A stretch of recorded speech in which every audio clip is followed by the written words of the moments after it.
బతుకంటే బొమ్మల ఆట అని తెలుసు,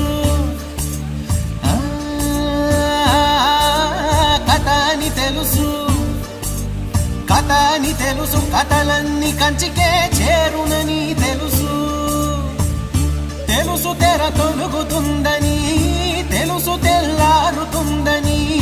తెలుసు ఈ కట్టె పుట్టుకుమంటదని,